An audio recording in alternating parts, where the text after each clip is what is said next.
हमारी तो दादी कहती रही चंदा मामा आएंगे, दूध मलाई लाएंगे। हमने तो बचपन से सुना था कि चंदा मामा है, लेकिन ये आधुनिक युग में पता चला कि चंदा मामा नहीं है, चंदा तो पापा है। पत्नी बोली करवा चौथ पर एक साड़ी दिलवाओ, तो हमने कहा करवा चौथ के फायदे बतलाओ। आज करवा चौथ है और करवा चौथ के दिन पत्नी जो है वो पति की लंबी आयु के लिए व्रत रखती है। एक आदमी के भूखे मरने से दूसरे आदमी की उम्र कैसे बढ़ जाती है। ये बुलाते रहोगे तो आता रहूँगा, तराने भीम के सुनाता रहूँगा। बुलाते रहोगे तो आता रहूँगा, तराने भीम के सुनाता रहूँगा। मैं बाबा के मिशन का छोटा सा सिपाही। जय भीम, नमो बुद्धाय। दोस्तों, मैं राहुल नागपाल और आप देख रहे हैं बहुजन मीडिया।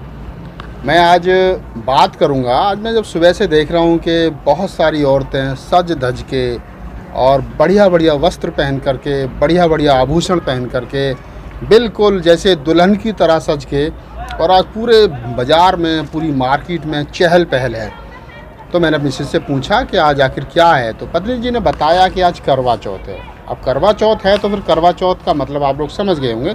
आज करवा चौथ है और करवा चौथ के दिन पत्नी जो है वो पति की लंबी आयु के लिए व्रत रखती है। तो पत्नी लंबी आयु के लिए व्रत रखती है ताकि पति की आयु लंबी हो जाए। मैं आज तक नहीं समझ पाया कि एक आदमी के भूखे मरने से दूसरे आदमी की उम्र कैसे बढ़ जाती है। ये साइंटिफिक नहीं है, लेकिन देश के अंदर चूँकि मनुवाद है और इस मनुवादी सरकार में जिस प्रकार से पिछले 6-7 साल में बहुत ज़्यादा बढ़ावा मनुवादी सिस्टम को दिया गया, मनुवादी मैथोलॉजी को दिया गया, विचारधारा को दिया गया, तो मैं समझता हूँ कि ये आज का जो दिन है इसलिए महत्वपूर्ण हो जाता है कि आज हर औरत जो शादीशुदा महिला है सुबह से लेकर के शाम तक व्रत रहेगी, और शाम को चांद जब निकलेगा, जिसको हम चंदा मामा कहते हैं, बचपन से हम जिसको हमारी माँ ने हमें सिखाया कि ये चंदा मामा हैं, आज उसी को देख कर के हमारी जो पत्नियां हैं, हमारी जो बेटियां हैं, हमारी जो बहनें हैं, देश की जो महिलाएं हैं, जिस चंदा को वो मामा बताती रहीं अपने बच्चे को, उसी चांद को देख कर के छन्नी में अपना पति मान करके व्रत जो है वो खोलेंगी। हमारी तो दादी कहती रही चंदा मामा आएंगे, दूध मलाई लाएंगे। हमने तो बचपन से सुना था कि चंदा मामा है, लेकिन ये आधुनिक युग में पता चला कि चंदा मामा नहीं है, चंदा तो पापा है।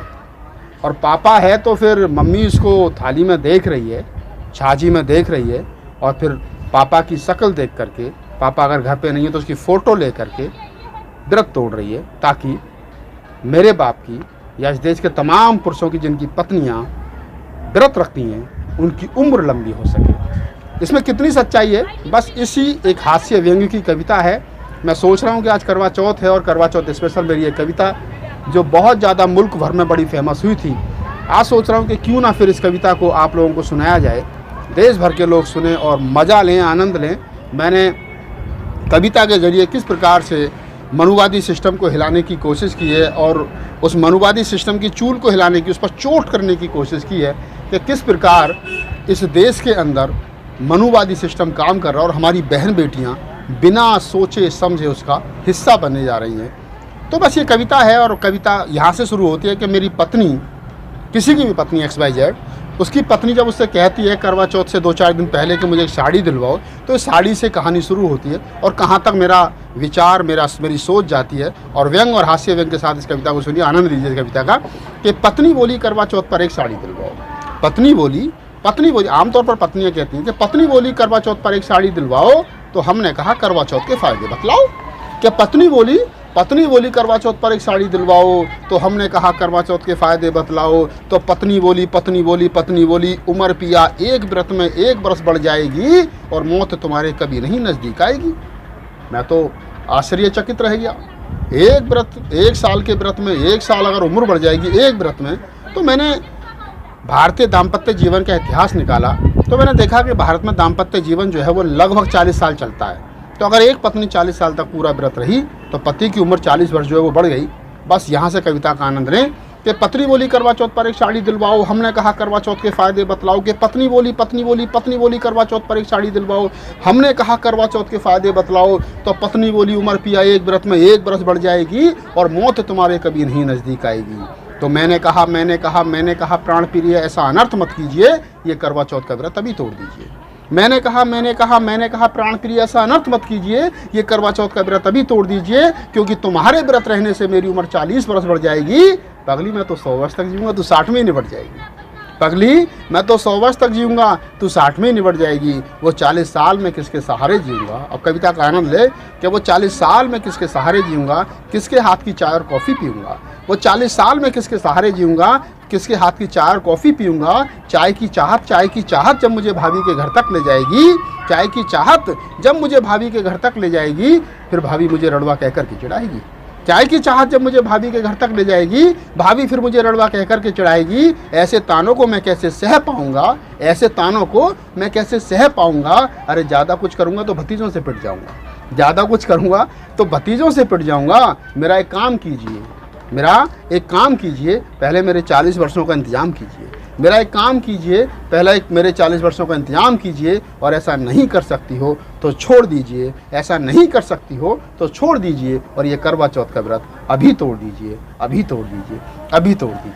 ये कविता है, बड़ी मशहूर कविता मेरी हुई थी। ये मैंने कटाक्ष करने की कोशिश की है मनुवादी सिस्टम पर और उस सिस्टम पर जिस सिस्टम के चलते आज की इस महंगाई के दौर में एक पत्नी अपने पति से लड़ झगड़ करके पड़ोस वाली महिला को देख करके उससे बेहतरीन साड़ी और बेहतरीन श्रृंगार और बेहतरीन आभूषण लाने का जिद करती है, एक अननेसेसरी खर्च पड़ता है। तो बस ये कविता अगर आपको पसंद आए तो हमारे चैनल को हमारी इस वीडियो को लाइक कीजिए, वीडियो को शेयर कीजिए, अपनी राय दीजिए, चैनल को सब्सक्राइब कीजिए और बस देखते रहिए बहुजन मीडिया। जय भीम, नमो बुद्धाय। तो बाबा साहब डॉक्टर अम्बेडकर ने 14 अक्टूबर 1956 को धम्म की दीक्षा ली थी और 4 नवंबर 1956 को दिवाली आई थी। ये मेरा बड़ा सवाल है उन तमाम तथाकथित बुद्धिजीवियों से कि क्या बाबा साहब डॉक्टर अम्बेडकर ने दिवाली मनाई थी? दीपदान मने या मने दिवाली, दीपदान मने या मने दिवाली, ए जी खर्च पहले के जैसा, सच बोलूं तो दीपदान का, सच बोलूं तो दीपदान का, शोर दिवाली जैसा, सच बोलूं तो दीपदान का, शोर दिवाली जैसा, दीपदान मने या मने दिवाली।